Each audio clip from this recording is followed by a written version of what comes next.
कुछ गाड़ियां रफ्तार दिखाती हैं तो कुछ लग्जरी दिखाती हैं, पर एक मशीन ऐसी है जो मेहनत दिखाती है।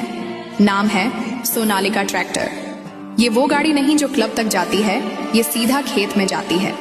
जहां बाकी लोग सड़कों पर दौड़ते हैं, वहीं सोनालिका मिट्टी में पसीना बहाता है।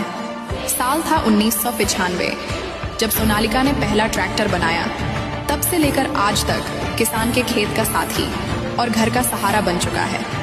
इसकी ताकत हॉर्स पावर में नहीं, बल्कि किसान की मुस्कान में दिखती है। धूप हो, बारिश हो या कीचड़, सोनालिका कभी पीछे नहीं हटता। शहर में लोग पूछते हैं 0 से 100 कितने सेकंड में, और गांव में किसान पूछते हैं कितनी मिट्टी जोत लेगा, और सोनालिका हर बार बाजी जीत जाता है। ये सिर्फ लोहे का ढांचा नहीं है, ये उस बेटे जैसा है जो कभी थकता नहीं और हमेशा साथ निभाता है। आज भी जब सोनालिका खेत में गरजता है, तो ये सिर्फ जमीन नहीं जोतता, बल्कि उम्मीद, फसल और